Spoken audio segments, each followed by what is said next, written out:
नाल बैठे जिले के जिला प्रधान सरदार रणदीप सिंह दिओल जी,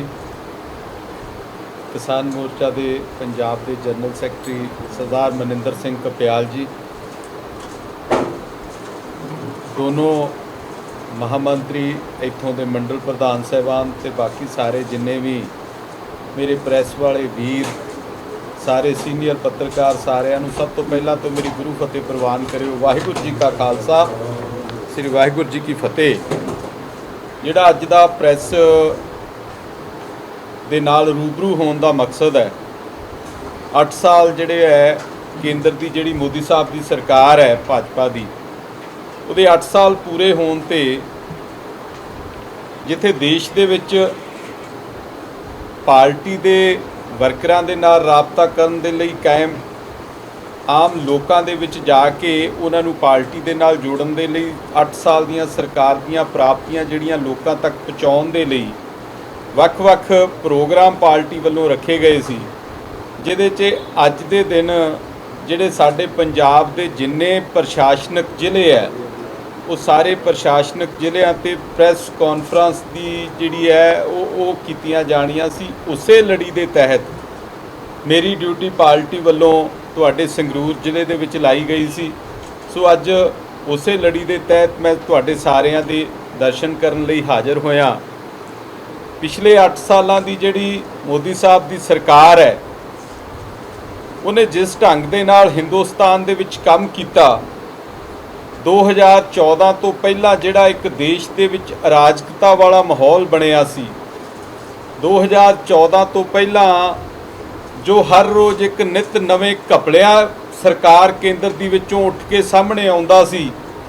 ते किन्नियां जीरोआं उन्हां घपलियां दे पिछे लगदियां सी। साडे वर्गे जिहड़े व्यक्ति आ उन्हां नूं उन्हां जीरोआं दी गिनती भी नहीं सी पता हुंदी।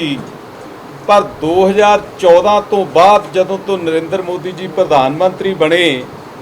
उन्होंने जिथे देश नूं मजबूती प्रदान की, देश के लोगों नूं ये महसूस होने लग्या कि सरकार किस तरह काम करती है देश के लोगों के लिए। देश के विचों जिहड़े घपले सी, वड्डे लैवल के घपले, उन्हां नूं बिल्कुल बंद किया। 8 साल जिहड़े बीतण के बावजूद कोई 1 रुपये की जिहड़ी है सेंटर दे विच करप्शन का कोई केस सामने नहीं आया, क्योंकि मोदी साहब की जिहड़ी सोच है, भारतीय जनता पार्टी की जिहड़ी सरकार की सोच है, वो इक्को ही सोच है कि लोगों नूं साफ सुथरा प्रशासन, भ्रष्टाचार मुक्त प्रशासन ते लोगों के लिए काम करने वाली सरकार का सुपना जिहड़ा देखिया सी, उस नूं असीं पूरा करके हिंदुस्तान दे विच चल रहे हैं। इहदे विच जिथे सरकार ने पिछले 8 सालों तो लगातार अनथक मेहनत ते काम किया, अज देश के नौजवान जिहड़े है विदेशों चों जाण दी बजाए, ठीक है साडे पंजाब दे विच विदेशों नूं बड़ी दौड़ लगी हुई है, पर देश के बाकी हिस्सिਆਂ दे विच प्रधानमंत्री साहब दीयां नीतियां दे करके जो स्टार्टअप उन्होंने प्रोग्राम दिता सी, देश का नौजवान अज पंजाब दे विच उस स्टार्टअप प्रोग्राम के थ्रू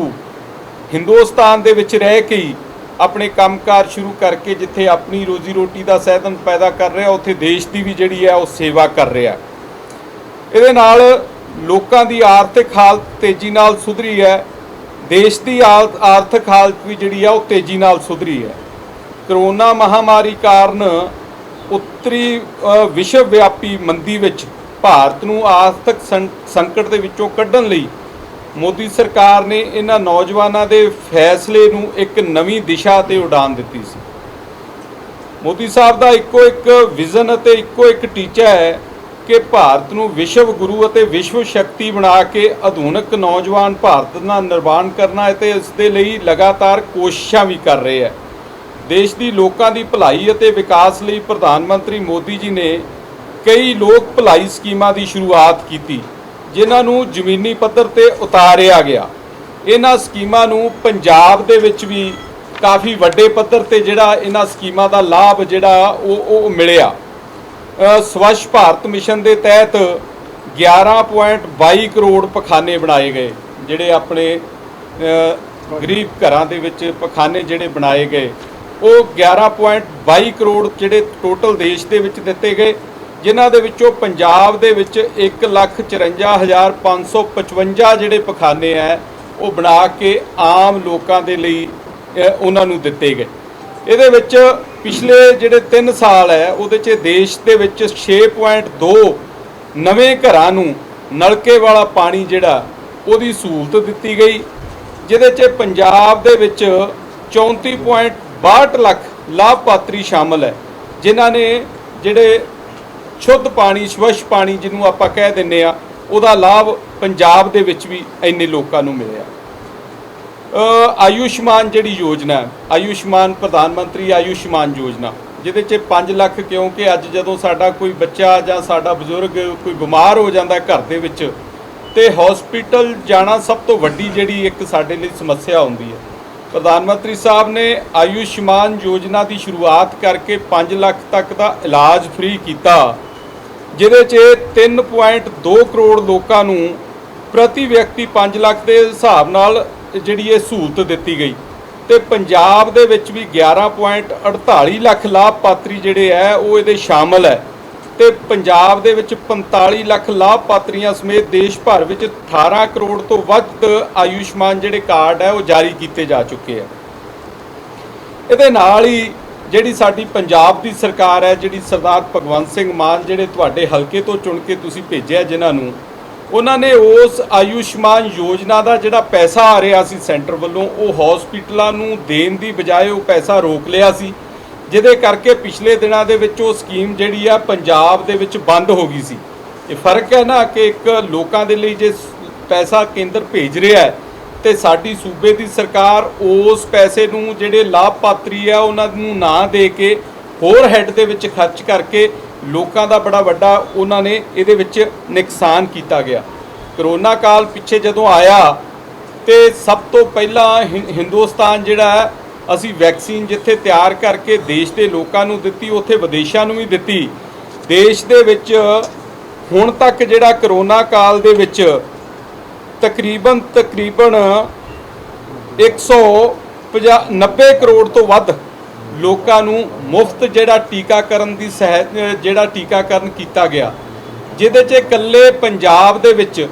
4.22 ਕਰੋੜ ਲੋਕਾਂ ਨੂੰ ਡਬਲ ਡੋਜ਼ ਜਿਹੜੀ ਹੈ ਉਹ ਫ੍ਰੀ ਦਿੱਤੀ ਗਈ। ਕਿਉਂਕਿ ਜਦੋਂ ਤੁਸੀਂ ਹਸਪੀਟਲਾਂ ਦੇ ਵਿੱਚ ਜਾ ਕੇ ਉਹਦਾ ਪ੍ਰਾਈਸ ਚੈੱਕ ਕਰੋਗੇ, ਮੇਰਾ ਖਿਆਲ 700-800 ਰੁਪਏ ਤੋਂ ਲੈ ਕੇ 1500 ਰੁਪਏ ਤੱਕ ਉਹ ਇੰਜੈਕਸ਼ਨ ਦਿੱਤਾ ਜਾਂਦਾ ਸੀ। ਪਰ ਪ੍ਰਧਾਨ ਮੰਤਰੀ ਸਾਹਿਬ ਨੇ ਕਰੋਨਾ ਕਾਲ ਦੇ ਵਿੱਚ ਟੋਟਲ ਦੇਸ਼ ਦੇ ਲੋਕਾਂ ਲਈ ਉਹ ਫ੍ਰੀ ਵੈਕਸੀਨ ਜਿਹੜੀ ਹੈ ਉਹ ਦਿੱਤੀ ਗਈ। ਇਹਦੇ ਨਾਲ ਹੀ ਪ੍ਰਧਾਨ ਮੰਤਰੀ ਸਾਹਿਬ ਨੇ ਜਿਹੜੀ ਕਿਸਾਨ ਸਨਮਾਨ ਨਿਧੀ ਯੋਜਨਾ ਦੀ ਜਿਹੜੀ ਸ਼ੁਰੂਆਤ ਕੀਤੀ ਸੀ, ਤੇ ਇਹਦੇ 'ਚ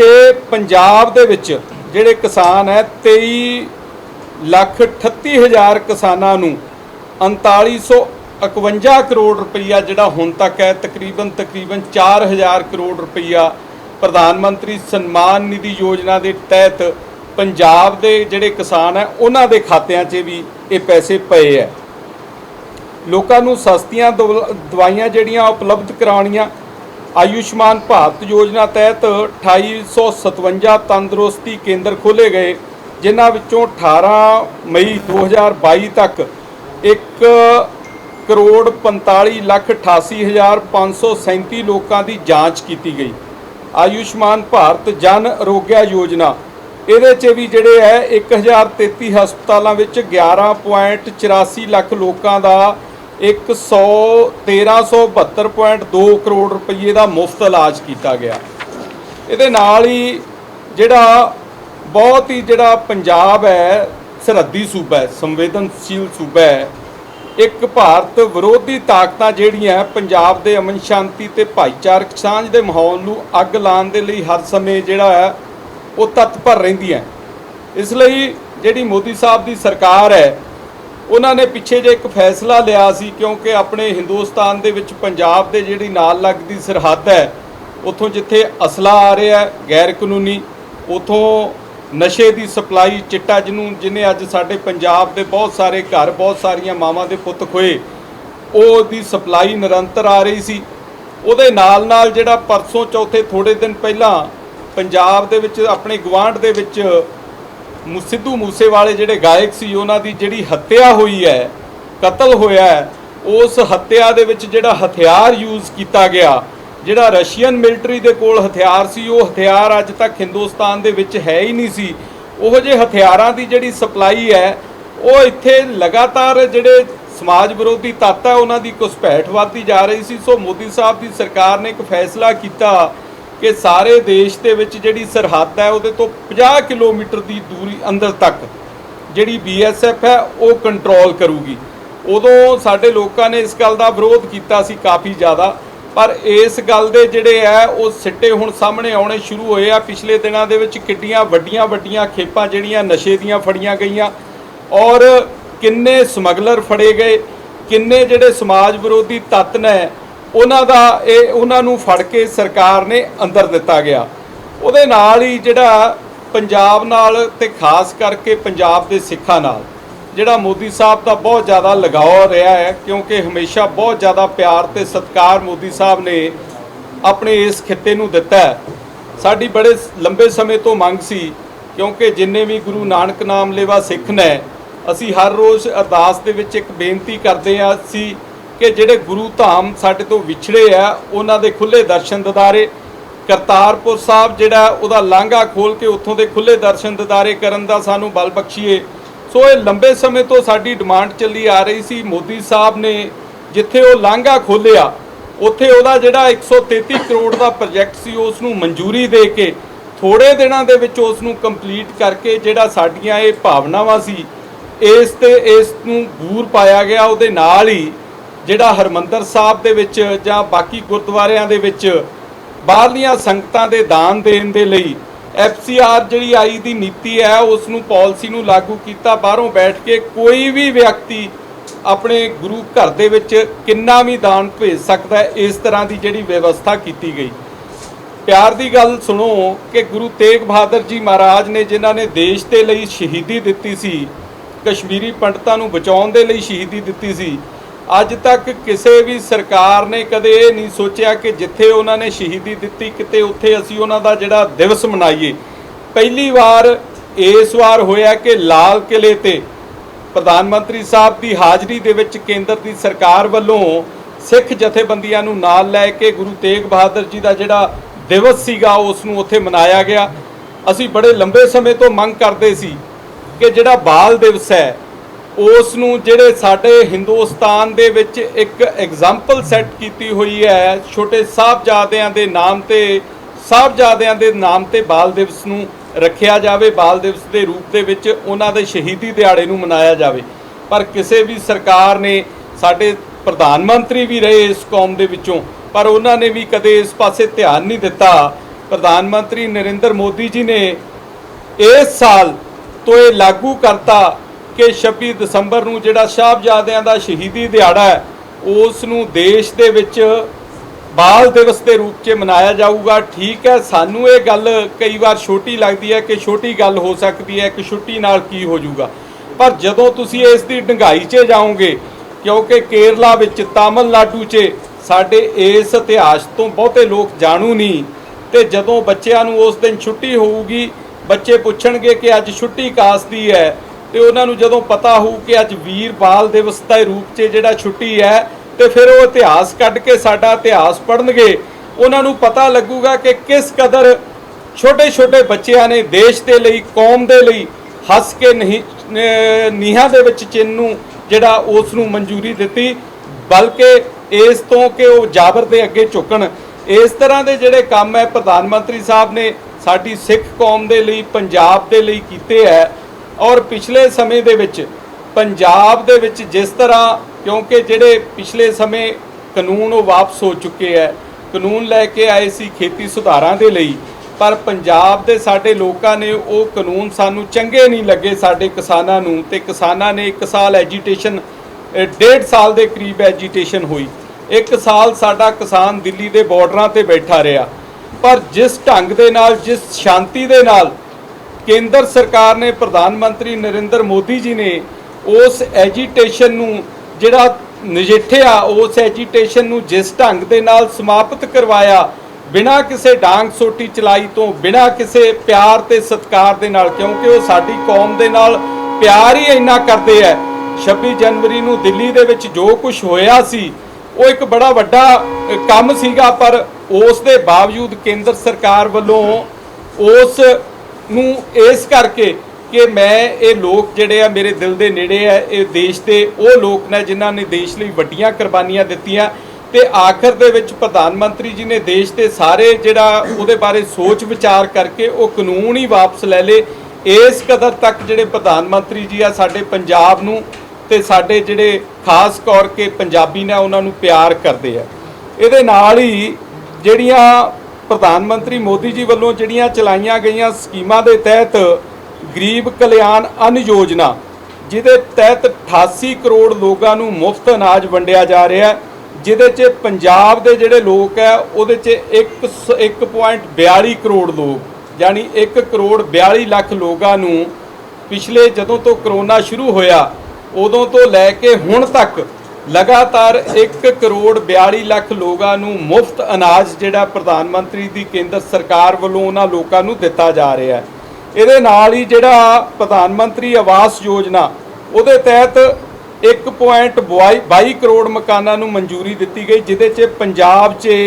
1,11,896 ਲੋਕਾਂ ਨੂੰ ਜਿਹੜੇ ਮਕਾਨ ਹੈ ਉਹ ਦਿੱਤੇ ਗਏ, ਜਿਹਦੇ 'ਚ ਕੁਝ ਦੇ ਕੰਮ ਪੂਰੇ ਵੀ ਹੋ ਚੁੱਕੇ ਆ, ਕੁਝ ਦੇ ਕੰਮ ਚੱਲ ਰਹੇ ਹੈ। ਉਹ ਜਾਣੀ ਗਰੀਬ ਲੋਕਾਂ ਦਾ ਉਹਦੇ 'ਚ ਮਕਸਦ ਸੀ ਕਿ ਉਹਨਾਂ ਨੂੰ ਛੱਤ ਮੁਹੱਈਆ ਹੋ ਸਕੇ ਜਿਹੜੇ ਲੋਕ ਘਰਾਂ ਤੋਂ ਬਾਹਰ ਬੈਠੇ ਆ।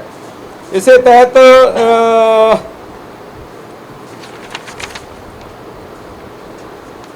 ਬਾਕੀ ਇਹਦੇ 'ਚ ਹੋਰ ਵੀ ਜਿੰਨੀਆਂ ਸਕੀਮਾਂ ਚੱਲ ਰਹੀਆਂ ਸੀ ਉਹ ਸਾਰੀਆਂ ਤੁਹਾਡੇ ਸਾਹਮਣੇ ਹੈ। ਸੋ ਅੱਜ ਜਿਹੜੀਆਂ ਇਹ ਸਕੀਮਾਂ ਪਿਛਲੇ 8 ਸਾਲ ਤੋਂ ਪ੍ਰਧਾਨ ਮੰਤਰੀ ਜੀ ਵੱਲੋਂ ਦੇਸ਼ ਦੇ ਵਿੱਚ ਪੰਜਾਬ ਦੇ ਵਿੱਚ ਚਲਾਈਆਂ ਜਾ ਰਹੀਆਂ, ਉਹਨਾਂ ਸਕੀਮਾਂ ਨੂੰ ਇਸ ਮੀਡੀਆ ਦੇ ਥਰੂ, ਕਿਉਂਕਿ ਜਿਹੜਾ ਮੀਡੀਆ ਸੋਸ਼ਲ ਮੀਡੀਆ ਪ੍ਰੈਸ ਹੈ ਇਹ ਸਮਾਜ ਦਾ ਚੌਥਾ ਥੰਮ ਹੈ, ਸਮਾਜ ਨੂੰ ਖੜੇ ਰੱਖਣ ਦੇ ਵਿੱਚ ਇੱਕ ਬੜੀ ਵੱਡੀ ਭੂਮਿਕਾ ਇਸ ਮੀਡੀਆ ਦੀ ਹੁੰਦੀ ਹੈ। ਸੋ ਇਸ ਮੀਡੀਆ ਦੇ ਥਰੂ ਅੱਜ ਅਸੀਂ ਆਪਣੀਆਂ ਉਹ ਸਾਰੀਆਂ ਜਿਹੜੀਆਂ ਗੱਲਾਂ ਜੋ ਸਕੀਮਾਂ ਜੋ ਕੰਮ ਕੀਤੇ ਅਸੀਂ ਲੋਕਾਂ ਦੇ ਨਾਲ ਲੋਕਾਂ ਨੂੰ ਦੱਸਣ ਦੇ ਲਈ, ਜਿੱਥੇ ਸਾਡੀ ਪਾਰਟੀ ਦੇ ਵਰਕਰ ਖੁਦ ਫੀਲਡ ਦੇ ਵਿੱਚ ਜਾ ਕੇ ਲੱਗੇ ਹੋਏ ਆ, ਉੱਥੇ ਪ੍ਰੈਸ ਦੇ ਥਰੂ ਵੀ ਅਸੀਂ ਲੋਕਾਂ ਦੇ ਨਾਲ ਰੂਬਰੂ ਹੋਣ ਦਾ ਜਿਹੜਾ ਇਹ ਰਸਤਾ ਚੁਣਿਆ ਸੀ। ਸੋ ਮੈਂ ਇਸ ਗੱਲ ਦੇ ਲਈ ਫਿਰ ਤੁਹਾਡਾ ਇੱਕ ਵਾਰ ਧੰਨਵਾਦ ਕਰਦਾ ਕਿ ਤੁਸੀਂ ਇਹ ਸਾਰੀਆਂ ਗੱਲਾਂ ਪ੍ਰਧਾਨ ਮੰਤਰੀ ਕੇਂਦਰ ਸਰਕਾਰ ਵੱਲੋਂ ਕੀਤੇ ਹੋਏ ਕੰਮ ਲੋਕਾਂ ਤੱਕ ਪਹੁੰਚਾਉਣ ਦੇ ਲਈ ਸਾਡੀ ਮਦਦ ਕਰਨ ਦੇ ਲਈ ਇੱਥੇ ਆਏ ਹੋ। ਤੁਹਾਡਾ ਵੀ ਬਹੁਤ ਬਹੁਤ ਧੰਨਵਾਦ ਕਰਦਾ ਮੈਂ। ਜੇ ਗੱਲ ਕਰੀਏ ਧੂਰੀ ਸਰ ਮੇਨ ਫਾਟਕ ਨੇ ਜੀ, ਘੰਟਾ ਬੰਦ ਰਹਿੰਦੇ ਨੇ, 8 ਸਾਲਾਂ ਕਿਸੇ ਦੀ ਕੋਈ ਸੁਣਵਾਈ ਨਹੀਂ, ਇਹਦੇ ਬਾਰੇ ਕੀ? ਵੈਸੇ ਤਾਂ ਮੈਂ ਧੂਰੀ ਦੇ ਵਿੱਚੋਂ ਲੰਘਦਾ ਰਹਿਣਾ, ਕਿਉਂਕਿ ਹੁਣ ਬਾਈਪਾਸ ਬੰਨ ਕਰਕੇ ਬਾਹਰੋਂ ਬਾਹਰ ਲੰਘ ਜਾਈਦਾ ਹੈ। ਬਿਲਕੁਲ ਠੀਕ ਗੱਲ ਹੈ ਕਿ ਧੂਰੀ ਦੇ ਜਿਹੜਾ ਅੰਦਰਲਾ ਹਿੱਸਾ ਉਹਦੇ ਵਿੱਚ ਬੜੀ ਵੱਡੀ ਸਮੱਸਿਆ ਹੈ। ਸੋ ਇਹ ਫਾਟਕਾਂ ਦੇ ਲਈ ਜੇ ਜਗ੍ਹਾ ਅਵੇਲੇਬਲ ਹੈ, ਕਿਉਂਕਿ ਹੁਣ ਇਸ ਟਾਈਮ ਮੈਨੂੰ ਮੌਜੂਦਾ ਸਥਿਤੀ ਦਾ ਪਤਾ ਨਹੀਂ, ਮੈਂ ਦਿਓਲ ਸਾਹਿਬ ਨੂੰ ਕਹੂੰਗਾ ਜੇ ਇੱਥੇ ਪੁਲ ਲੱਗ ਸਕਦਾ, ਬਿਲਕੁਲ ਸੈਂਟਰ ਦੀ ਸਰਕਾਰ ਨਾਲ ਗੱਲ ਕਰਕੇ ਇੱਥੇ ਪੁਲ ਲਵਾਇਆ ਜਾ ਸਕਦਾ, ਉਹਦੇ 'ਚ ਕੋਈ ਵੱਡੀ ਗੱਲ ਨਹੀਂ ਹੈ। ਸਰ ਲੀਡਰ ਆਉਂਦੇ ਨੇ, ਲੀਡਰ ਚਲੇ ਜਾਂਦੇ ਨੇ, ਪਰ ਹਾਲ ਤੱਕ ਸ਼ਹਿਰ ਦੀ ਸਮੱਸਿਆ ਇਹ ਪਿਛਲੇ ਲੰਬੇ ਸਮੇਂ ਤੋਂ ਦਹਾਕੇ ਤੋਂ ਚੱਲ ਰਹੀ ਹੈ। ਐਮਐਲਏ ਕਈ ਆ ਗਏ, ਕਈ ਚਲੇ ਗਏ, ਪਰ ਲਾਰੇ ਨੇ ਕਾਗਜ਼ਾਂ ਦੇ ਚ ਲੱਗੇ ਨੇ ਵੀ ਹਾਂ ਪੁਲ ਬਣ ਜੂਗਾ, ਪਰ ਇਹ ਸੁਤਨਾਲਾ ਉੱਥੇ ਦਾ ਉੱਥੇ ਹੀ ਹੈ। ਭਾਰਤੀ ਜਨਤਾ ਪਾਰਟੀ ਜਿਹੜੀ ਗੱਲ ਕਰਦੀ ਹੈ ਉਨੀ ਹੀ ਗੱਲ ਅਸੀਂ ਕਰਦੇ ਹਾਂ ਜਿੰਨੀ ਗੱਲ ਅਸੀਂ ਕਰ ਸਕਦੇ ਹਾਂ, ਜਿਹੜੀ ਸਾਡੇ ਹੱਥ ਦੇ ਵਿੱਚ ਹੋਵੇ। ਔਰ ਅਸੀਂ ਕੋਈ ਇੱਥੇ ਲਾਰੇ ਲਾਉਣ ਦੇ ਲਈ ਨਹੀਂ ਆਏ, ਅਸੀਂ ਤਾਂ ਲੋਕਾਂ ਦੇ ਜਿਹੜੀ ਦੁੱਖ ਤਕਲੀਫ ਹੈ ਉਸ ਨੂੰ ਸੁਣ ਕੇ ਦੂਰ ਕਰਾਉਣ ਦੇ ਲਈ ਆਏ ਹਾਂ।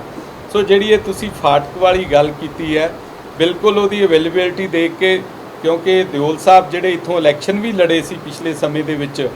ਠੀਕ ਹੈ ਕੁਛ ਕਾਰਨਾਂ ਕਰਕੇ ਉਦੋਂ ਅਸੀਂ ਕਿਤੇ ਪਿੱਛੇ ਵੀ ਰਹੇ, ਪਰ ਉਸ ਦੇ ਬਾਵਜੂਦ ਜਿਸ ਤਰ੍ਹਾਂ ਇਹ ਹਲਕੇ ਦੇ ਵਿੱਚ ਵਿਚਰ ਰਹੇ ਹੈ, ਲੋਕਾਂ ਦੀਆਂ ਤਕਲੀਫਾਂ ਦੁੱਖਾਂ ਨੂੰ ਅੱਗੇ ਰੱਖ ਕੇ ਵਿਚਰ ਰਹੇ ਹੈ। ਔਰ ਮੈਂ ਇਹਨਾਂ ਨੂੰ ਹੁਣ ਵੀ ਇਹੀ ਕਹਿ ਕੇ ਬੇਨਤੀ ਕਰੂੰਗਾ ਕਿ ਜੇ ਤੁਹਾਡੇ ਸਾਰਿਆਂ ਨਾਲ ਗੱਲ ਕਰਕੇ ਉੱਥੇ ਪੁਲ ਦੀ ਅਵੇਲੇਬਿਲਟੀ ਹੋ ਸਕਦੀ ਹੈ ਤੇ ਉਹ ਪੁਲ ਦੀ ਅਸੀਂ ਗੱਲ ਕਰਕੇ ਜ਼ਰੂਰ ਉਹਨੂੰ ਲਗਵਾਉਣ ਵਾਲੇ ਪਾਸੇ ਚੱਲਾਂਗੇ ਔਰ ਰਿਜ਼ਲਟ ਤੁਹਾਡੇ ਛੇਤੀ ਸਾਹਮਣੇ ਆਉਣਗੇ, ਮੈਂ ਤੁਹਾਨੂੰ ਵਿਸ਼ਵਾਸ ਦਿੰਦਾ। ਸਰਕਾਰ ਦਾ ਜੋ ਹਾਲਾਤ ਨੇ ਉਹਦੇ ਬਾਰੇ ਕੀ ਕਹਿਣਾ ਚਾਹੋਗੇ? ਪੰਜਾਬ ਸਰਕਾਰ ਦੇ ਜਿਹੜੇ ਹਾਲਾਤ ਹੈ ਬਹੁਤ ਮਾੜੇ ਹੈ ਜੀ। ਪੰਜਾਬ ਸਰਕਾਰ ਦੇ ਮੈਂ ਹਾਲਾਤ ਨਹੀਂ ਕਹੂੰਗਾ, ਪੰਜਾਬ ਸਰਕਾਰ ਦੇ ਕਾਰਨ ਜਿਹੜੇ ਅੱਜ ਪੰਜਾਬ ਦੇ ਹਾਲਾਤ ਹੈ ਉਹ ਬਹੁਤ ਮਾੜੇ ਹੈ। पंजाब ने क्योंकि बड़े बुरे दिन देखे हुए आ, बड़े माड़े दिन देखे हुए है, और जो पिछले दिनों के विच जदों तो सरकार बनी है, जिस तरह लुट्टां खोहां कतल डाके जिस तरह इन्हां दी गिनती विच वाधा होया, ਉਹ ਵਾਧੇ ਨੂੰ देख के ਅੱਜ पंजाब ਦਾ शहरी वर्ग ही नहीं, मैं पिंडां दे विच रहण वाला, मैं पिंडां दे विचों उठ के आउण वाला, ਅੱਜ पिंड ਦਾ आम सधारण व्यक्ति ਜਿਹੜਾ शायद ਉਹ ਮਾੜੇ ਸਮੇਂ ਦੇ ਵਿੱਚ ਵੀ ਕਦੀ ਉਹਦੀਆਂ ਅੱਖਾਂ ਦੇ ਵਿੱਚ ਮੈਂ ਡਰ ਨਹੀਂ ਸੀ ਵੇਖਿਆ, ਆ ਪਿਛਲੇ 2-4 ਦਿਨਾਂ ਤੋਂ ਉਹਦੀਆਂ ਅੱਖਾਂ ਦੇ ਵਿੱਚ ਵੀ ਮੈਂ ਡਰ ਵੇਖ ਰਿਹਾ, ਜਿਸ ਤਰ੍ਹਾਂ ਦਾ ਪੰਜਾਬ ਦੇ ਵਿੱਚ ਮਾਹੌਲ ਬਣ ਰਿਹਾ ਹੈ। ਔਰ ਪੰਜਾਬ ਦੇ ਵਿੱਚ ਸਰਕਾਰ ਨਾਂ ਦੀ ਕੋਈ ਚੀਜ਼ ਹੀ ਨਹੀਂ ਲੱਗਦੀ। ਜੇ ਕੋਈ ਫੈਸਲਾ ਲੈਣਾ ਹੁੰਦਾ ਤੇ ਮੁੱਖ ਮੰਤਰੀ ਸਾਹਿਬ ਹੈਲੀਕਾਪਟਰ ਚੱਕ ਕੇ ਪਹਿਲਾਂ ਦਿੱਲੀ ਨੂੰ ਭੱਜਦੇ ਆ, ਜਾਂ ਦਿੱਲੀ ਤੋਂ ਕੋਈ ਏਲਚੀ ਆ ਕੇ ਉਹਨਾਂ ਨੂੰ ਦੱਸਦਾ ਕਿ ਇਸ ਤਰ੍ਹਾਂ ਤੁਸੀਂ ਆਹ ਕੰਮ ਕਰੋ। ਪੰਜਾਬ ਨੇ ਕਦੇ ਇਸ ਤਰ੍ਹਾਂ ਦਾ ਮੁੱਖ ਮੰਤਰੀ ਨਹੀਂ ਸੀ ਵੇਖਿਆ। ਇਹ ਪਹਿਲੀ ਵਾਰ ਹੈ ਕਿ ਪੰਜਾਬ ਦੇ ਵਿੱਚ ਇਸ ਤਰ੍ਹਾਂ ਦਾ ਮੁੱਖ ਮੰਤਰੀ ਆਇਆ, ਜਿਹਦੇ ਆਉਣ ਦੇ ਨਾਲ ਜਾਂ ਜਿਹੜੀ ਸਰਕਾਰ ਜਿਹਨੂੰ ਲੋਕਾਂ ਨੇ ਇੱਕ ਬੜਾ ਵੱਡਾ ਫਤਵਾ ਦਿੱਤਾ ਸੀ, ਇਸ ਕਰਕੇ ਫਤਵਾ ਦਿੱਤਾ ਸੀ ਕਿ ਲੋਕਾਂ ਨੂੰ ਲੱਗਦਾ ਸੀ ਅਸੀਂ ਬਾਕੀ ਦੋਨੋਂ ਪਾਰਟੀਆਂ ਤੋਂ ਅੱਕ ਚੁੱਕੇ ਹਾਂ, ਥੱਕ ਚੁੱਕੇ ਹਾਂ, ਤੇ ਅਸੀਂ ਇੱਕ ਤੀਜੀ ਜਿਹੜੀ ਨਵੀਂ ਪਾਰਟੀ ਆ ਉਸ ਨੂੰ ਮੌਕਾ ਦੇ ਕੇ ਦੇਖ ਲਈਏ। ਬਦਲਾਅ ਦੀ ਗੱਲ ਕਰਦੇ ਸੀ, ਤੇ ਜਿਹੜਾ ਬਦਲਾਅ ਅੱਜ ਆ ਰਿਹਾ ਹੈ ਉਹ ਬੜਾ ਖਤਰਨਾਕ ਬਦਲਾਅ ਆ ਰਿਹਾ। ਮੈਂ ਤਾਂ ਇੱਥੇ ਇਹੀ ਪੰਜਾਬ ਸਰਕਾਰ ਨੂੰ ਬੇਨਤੀ ਕਰਨੀ ਚਾਹੂੰਗਾ, ਮੁੱਖ ਮੰਤਰੀ ਸਰਦਾਰ ਭਗਵੰਤ ਮਾਨ ਸਿੰਘ ਨੂੰ ਕਹਿਣਾ ਚਾਹੂੰਗਾ ਕਿ ਭਗਵੰਤ ਮਾਨ ਸਿੰਘ ਜੀ ਅਜੇ ਵੀ ਸਮਾਂ ਹੈ, ਜੇ ਤੁਸੀਂ ਆਪਣੇ ਆਪ ਨੂੰ ਸੁਧਾਰ ਸਕਦੇ ਹੋ, ਮਜ਼ਬੂਤੀ ਨਾਲ ਪੰਜਾਬ ਲਈ ਕੰਮ ਕਰ ਸਕਦੇ ਹੋ, ਪੰਜਾਬ ਨੂੰ ਬਚਾ ਸਕਦੇ ਹੋ, ਅੱਗੇ ਆਉਣਾ ਚਾਹੀਦਾ, ਕਿਉਂਕਿ ਪੰਜਾਬ ਵਾਪਸ ਉਹਨਾਂ ਮਾੜੇ ਦਿਨਾਂ ਵੱਲ ਨਹੀਂ ਜਾਣਾ ਚਾਹੁੰਦਾ। ਪੰਜਾਬ ਦੇ ਲੋਕ ਵਾਪਸ ਉਹਨਾਂ ਮਾੜੇ ਦਿਨਾਂ ਵੱਲ ਨਹੀਂ ਜਾਣਾ ਚਾਹੁੰਦੇ। ਪੰਜਾਬ ਦੇ ਲੋਕ ਸ਼ਾਂਤੀ ਚਾਹੁੰਦੇ ਆ, ਪੀਸ ਚਾਹੁੰਦੇ ਆ, ਪੰਜਾਬ ਦੇ ਲੋਕ ਤਰੱਕੀ ਚਾਹੁੰਦੇ ਆ, ਪੰਜਾਬ ਦੇ ਲੋਕ ਰੁਜ਼ਗਾਰ ਚਾਹੁੰਦੇ ਆ, ਪੰਜਾਬ ਦੇ ਜਿਹੜੇ ਬੱਚੇ ਆ ਉਹ ਕੰਮਕਾਰ ਚਾਹੁੰਦੇ ਆ। ਉਹਨਾਂ ਨੂੰ ਉਸ ਪਾਸੇ ਦਿਓ, ਨਾ ਕਿ ਪੰਜਾਬ ਨੂੰ ਇਸ ਪਾਸੇ ਲੈ ਕੇ ਜਾਓ। ਸਰ ਜਿਮਨੀ ਚੋਣ ਲੈ ਕੇ ਉਮੀਦਵਾਰ ਦੀਆਂ ਤਿਆਰੀਆਂ ਲਾਈਆਂ ਜਾ ਰਹੀਆਂ ਨੇ, ਕੌਣ ਹੋ ਸਕਦਾ? ਭਾਰਤੀ ਜਨਤਾ ਪਾਰਟੀ ਦੇ ਵਿੱਚ ਇੱਕ ਸਿਸਟਮ ਹੈ ਕਿ ਇੱਥੋਂ ਨਾਮ ਤੈਅ ਕਰਕੇ ਪ੍ਰਦੇਸ਼ ਦੀ ਇਕਾਈ ਵੱਲੋਂ ਕੇਂਦਰੀ ਜਿਹੜੇ ਕਾਰਿਆਲਿਆਂ ਦੇ ਵਿੱਚ ਭੇਜੇ ਜਾਂਦੇ ਆ, ਕੇਂਦਰੀ ਦਫ਼ਤਰ ਦੇ ਵਿੱਚ ਭੇਜੇ ਜਾਂਦੇ ਆ। ਉੱਥੇ ਸਾਡੀ ਜਿਹੜੀ ਸੰਸਦੀ ਬੋਰਡ ਦੀ ਬੈਠਕ ਹੁੰਦੀ ਹੈ, ਉਸ ਦੇ ਵਿੱਚ ਨਾਂ ਤੈਅ ਕੀਤਾ ਜਾਂਦਾ। ਆਉਣ ਵਾਲੇ ਥੋੜ੍ਹੇ ਦਿਨਾਂ ਦੇ ਵਿੱਚ ਹੀ ਕਿਸੇ ਅੱਛੇ ਕੈਂਡੀਡੇਟ ਦਾ ਨਾਂ ਜਿਹੜਾ ਉਹ ਤੁਹਾਡੇ ਸਾਹਮਣੇ ਆ ਜਾਊਗਾ। ਸੋਸ਼ਲ ਮੀਡੀਆ ਨਿੱਜੀ ਚੈਨਲ ਦੇ ਹਵਾਲੇ ਤੋਂ ਖਬਰ ਹੈ ਕਿ ਜਿਵੇਂ ਪਹਿਲਾਂ ਮੋਦੀ ਨੇ ਕਸ਼ਮੀਰ ਤੇ ਅੱਖ ਰੱਖੀ ਸੀ ਅੱਤਵਾਦ ਖਤਮ ਕਰਨ ਨੂੰ, ਕੀ ਪੰਜਾਬ ਨੂੰ ਵੀ ਡਿਊਟੀ ਬਣਾ ਸਕਦੇ ਨੇ? ਨਹੀਂ, ਇੱਦਾਂ ਦੀ ਕੋਈ ਖਬਰ ਨਹੀਂ ਹੈਗੀ। ਇਹ ਖਬਰਾਂ ਜਿਹੜੀਆਂ ਕਿਉਂਕਿ ਨੈਰੇਟਿਵ ਕ੍ਰੀਏਟ ਕਰਨਾ ਹੁੰਦਾ ਹੈ। ਅੱਜ ਤੋਂ ਪਿੱਛੇ ਸ਼ਾਇਦ ਤੁਹਾਨੂੰ ਯਾਦ ਹੋਵੇ, ਸਾਲ ਡੇਢ ਸਾਲ ਪਹਿਲਾਂ ਇਸ ਤਰ੍ਹਾਂ ਦਾ ਨੈਰੇਟਿਵ ਖੜਾ ਕੀਤਾ ਗਿਆ ਸੀ ਕਿ ਜਿਹੜਾ ਪਠਾਨਕੋਟ, ਗੁਰਦਾਸਪੁਰ, ਉਹਨਾਂ ਨੂੰ ਪੰਜਾਬ ਨਾਲੋਂ ਲਾ ਕੇ ਮੁਕੇਰੀਆਂ ਤੱਕ ਜੰਮੂ ਕਸ਼ਮੀਰ ਨਾਲ ਜੋੜਿਆ ਜਾ ਰਿਹਾ, ਜੰਮੂ ਨਾਲ ਜੋੜਿਆ ਜਾ ਰਿਹਾ। ਇੱਧਰੋਂ ਅਬੋਹਰ ਫਾਜ਼ਿਲਕਾ ਨੂੰ ਇਹ ਹਿੱਸਿਆਂ ਨੂੰ ਲਾ ਕੇ ਰਾਜਸਥਾਨ ਨਾਲ ਜਾਂ ਹਰਿਆਣੇ ਨਾਲ ਜੋੜ ਰਿਹਾ। ਇਸ ਤਰ੍ਹਾਂ ਦੇ ਨੈਰੇਟਿਵ ਜਿਹੜੇ ਆ ਲੋਕ ਇਹ ਖੜੇ ਕਰਦੇ ਰਹਿੰਦੇ, ਇਹਦੇ 'ਚ ਸੱਚਾਈ ਕੋਈ ਨਹੀਂ, ਕਿਉਂਕਿ ਪੰਜਾਬ ਜਿਹੜਾ ਉਹਨੂੰ ਉਹਦੇ 'ਚ ਕੋਈ ਵੀ ਇਸ ਤਰ੍ਹਾਂ ਦੀ 19-21 ਨਹੀਂ। ਪੰਜਾਬ ਦੇ ਮੁੱਖ ਮੰਤਰੀ ਵੱਲੋਂ ਵੱਡੇ ਵੱਡੇ ਲੀਡਰਾਂ ਦੀ ਜਿਹੜੀ ਸਿਕਿਉਰਿਟੀ ਉਹ ਖਤਮ ਕੀਤੀ ਜਾ ਰਹੀ ਹੈ, ਘਟਾਈ ਜਾ ਰਹੀ ਹੈ। ਆਪਾਂ ਦੇਖਿਆ ਜਾ ਵੀ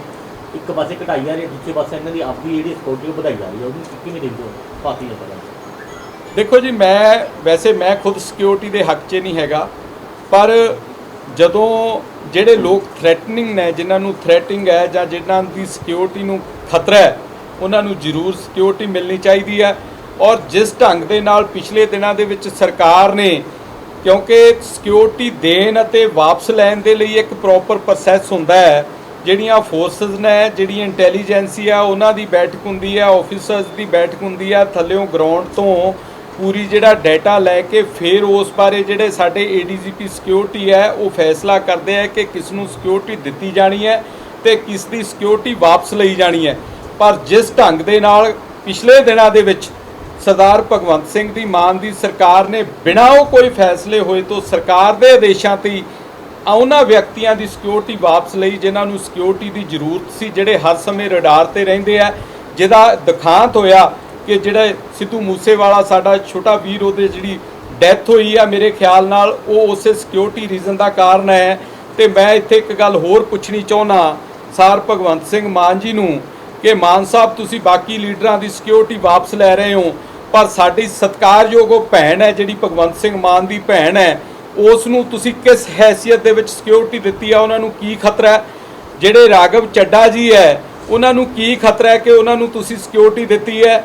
ਕੇਜਰੀਵਾਲ ਜੀ ਨੂੰ Z+ ਸਿਕਿਉਰਿਟੀ ਮਿਲੀ ਹੋਈ ਹੈ, ਜਿਹੜੀ ਦੇਸ਼ ਦੇ ਗ੍ਰਹਿ ਮੰਤਰੀ ਕੋਲ ਵੀ ਉਹੀ ਸਿਕਿਉਰਿਟੀ ਹੈ, ਦੇਸ਼ ਦੇ ਬਾਕੀ ਵੱਡੇ ਲੀਡਰਾਂ ਕੋਲ ਵੀ Z+ ਸਿਕਿਉਰਿਟੀ ਹੈ, ਤੇ ਕੇਜਰੀਵਾਲ ਜੀ ਨੂੰ ਵੀ ਸਿਕਿਉਰਿਟੀ ਜਿਹੜੀ ਹੈ Z+ ਮਿਲੀ ਹੋਈ ਹੈ। ਤੇ ਉਹਨਾਂ ਨੂੰ ਪੰਜਾਬ ਪੁਲਿਸ ਤੇ ਐਡੀ ਵੱਡੀ ਗਿਣਤੀ ਦੇ ਵਿੱਚ ਜਵਾਨ ਦੇਣ ਦੀ ਕੀ ਲੋੜ ਸੀ। ਇਹ ਜਿਹੜੇ ਭਗਵੰਤ ਮਾਨ ਸਿੰਘ ਜੀ ਤੁਸੀਂ double standard, double face, double ਗੱਲਾਂ ਕਰ ਰਹੇ ਹੋ, ਇਹ ਪੰਜਾਬ ਨੂੰ ਮਾੜੇ ਪਾਸੇ ਲੈ ਕੇ ਜਾ ਰਹੀਆਂ। ਸੋ ਮੈਂ ਇਸ ਗੱਲ ਦੀ ਨਿੰਦਾ ਕਰਦਾ ਹਮੇਸ਼ਾ ਜੀ। ਇੱਕ ਸਰ ਇਸ ਤਰ੍ਹਾਂ ਲੱਗ ਰਿਹਾ ਜਿਸ ਤਰ੍ਹਾਂ ਕਿ ਹੁਣ ਭਗਵੰਤ ਮਾਨ ਦੀ ਬਜਾਏ ਰਾਘਵ ਚੱਡਾ ਸਰਕਾਰ ਨੂੰ ਚਲਾ ਰਹੇ ਨੇ। ਇਹ ਦੇਖਣ ਨੂੰ ਅਕਸਰ ਨਾਲ ਫੈਸਲੇ 'ਚ ਆਇਆ ਕਿ ਉਹ ਹੀ ਸਾਰੇ ਫੈਸਲੇ ਲੈ ਰਹੇ ਨੇ, ਉਹਨਾਂ 'ਤੇ ਡਿਪੈਂਡ ਹੋ ਸਕਦਾ।